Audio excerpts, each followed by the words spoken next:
My first week on the job at an elderly care home included an epic nip slip and a man who peed in his shoes. I had recently started working in a care home for dementia patients, and no amount of training could have prepared me for my first week on the job. I thought the 12-hour shift would be boring and monotonous, but I was proved very wrong.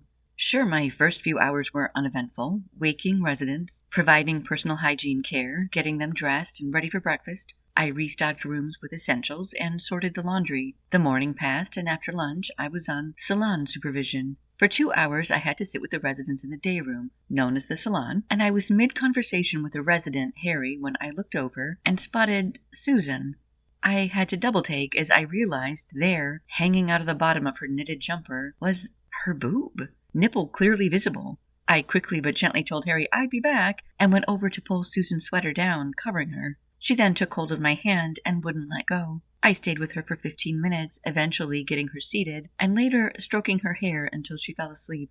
There is one rule for the salon. If you're supervising alone, you cannot leave the room. So while I was with Susan, all I could do was watch as Walter, sitting in his wheelchair and using his feet to move the chair, left the room. He grinned at me as he left, his eyes shining with mischief. His dentures gave him the perfect cheeky smile. There was no one around for me to mention Walter's departure to, but I stood up in the doorway, able to see the salon, but also the hall where some of the bedrooms were, and when Walter returned a few minutes later, he was stark naked. He wheeled himself back into the salon in his birthday suit, grinning from ear to ear. I pulled a blanket off the back of the chair and covered him, and I called out for assistance. Joan came into the salon. She was an older lady, and she'd been working there for over 20 years. She looked at Walter, raised her eyebrows in a way that told me she was completely familiar with his antics, and sighed. "You go and get him dressed. I'll stay here," she said. I wheeled Walter back to his room, put on gloves, and began the task of redressing him. Shirt first, because it was easiest, and then I put his socks on, pulled a pair of incontinence diapers up just over his knees, followed by his trousers. I knew he couldn't stand for very long, so I would have to work fast. Once Walter was standing with both hands on the sink, I pulled up the diapers and trousers, and then helped him back into his wheelchair. Residents all wore slippers, so I opened Walter's wardrobe and was met with the smell of urine. My shoulders slumped when I realized what had happened. Walter had peed in his shoes. 2 different ones, not even the same pair. I skipped the slippers and wheeled him back to the salon where I talked to Joan. "Oh yeah, that's just what he does," Joan shrugged. "I don't know why, but he's peed in his shoes ever since he's been here." "So do I just send them to the laundry?" I asked. "Well, empty them first, and then bag them and take them down." I grabbed a laundry bag and wrote Walter, floor 2, in Sharpie across it. I put the wet shoes inside the bag and took them to the laundry room. The rest of my day was busy but normal, and I went home pretty exhausted, physically and mentally. I slept solidly that night. The next day, the chaos started at breakfast. I was sitting between 2 women, Elaine on one side, Marianne on the other. I noticed that Elaine was looking incredibly pale, but it was Marianne who needed assistance in eating. I turned to feed Marianne and heard a thump behind me. Elaine had slipped to the floor and was out cold. I tried to wake her, but when I took her pulse and felt nothing, I jumped into action. I yelled for help, and a coworker was there instantly. Kylie called the ambulance while I started CPR. By 2 minutes into it, I was sweating, breathless but focused, 30 chest pumps, 2 life breaths. And then I heard and felt the crack of a bone under my hands. That sound will live rent-free in my head for the rest of my life. The ambulance turned up and took over. Elaine was wheeled out on a stretcher attached to a portable defibrillator box. I took my break early and grounded myself, or tried to at least. And then I went back to work, and the day continued. I heard nothing about Elaine, and I assumed she had passed away. She was frail and underweight, and it may have just been her time. It weighed on me, but I tried to accept that death was just going to be a part of this job. I had done everything I could, but I was working with elderly people at the end of life, some in hospice care, and death was just going to be part of it. So I went about my duties, sat with people at lunch, helping them cut their food or get coffee, and eventually had my own lunch break. The adrenaline and the shock had worn off, and I felt a little better. I was supervising the salon again, and as I'm standing and folding blankets, I see someone out of the corner of my eye. I turned to look, and my stomach dropped to my ass. I was looking at Elaine. My eyes almost fell out of my head. I was seeing a ghost. I was staring at Elaine's spirit, still wearing a hospital gown with her socks and slippers. I could feel the color draining from my face. "Come on, Elaine, let's get you changed," Kylie said, taking Elaine by the arm and leading her back to her bedroom. It took me a moment for the shock of my life to fade. Elaine was alive, and back in the home already. "Don't look so shocked. You saved her life," Nancy said. "No one told me what had happened," I said. "They got her back in the ambulance. The doctor says it's age-related and there's nothing they can do, so the family just said to bring her back." I just could hardly accept that Elaine was back with us in a matter of hours after literally dying during breakfast that morning. And then it was 7 p.m., an hour left on the clock, and time to get the residents ready for bed. I was helping Margaret to get changed, her shirt off, when I noticed things in her bra, quite a lot of lumps in her bra. They turned out to be a plastic bag, 7 gloves, I eventually counted, tissues, and a hard-boiled egg from breakfast. I finished getting her changed and took her loot out to Nancy.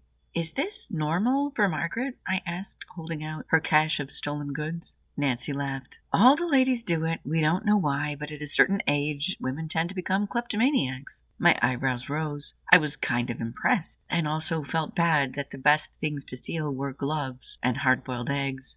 I had assumed care homes made hard-boiled eggs because they were easier to eat or less messy, but now I wondered if some woman in the past had popped an egg in her bra and had it crack, and thus today we only serve hard-boiled eggs. I had worked 2 of my 3 12-hour shifts for the week, and I already had been on quite a bit of a roller coaster. As I pulled up to the 3rd shift, I tried to imagine what that day would look like, but there was no guessing. At breakfast, Ken was seeing his childhood dog and kept throwing his breakfast on the floor to feed him. Gregory, who could not stand to see anything go to waste, immediately started picking up the food meant for the dog that only Ken could see and began trying to eat it. I was in a battle trying to pry floor toast out of Gregory's hands. If you think a baby has a strong grip, that's nothing compared to a 79-year-old man with dementia. Around 11 a.m., I found Polly sitting in an armchair, her skirt up, her depends pulled down, taking a number 2. I could not get her up or convince her that she wasn't on a toilet. I just had to wait and help with the cleanup. Showering residents was something I hadn't done yet, so when Nancy and I took Polly into the shower room, we rolled up our scrubs to our knees and cleaned her up. I walked out of that room looking like I had taken the shower. My back hurt and I was dripping in sweat.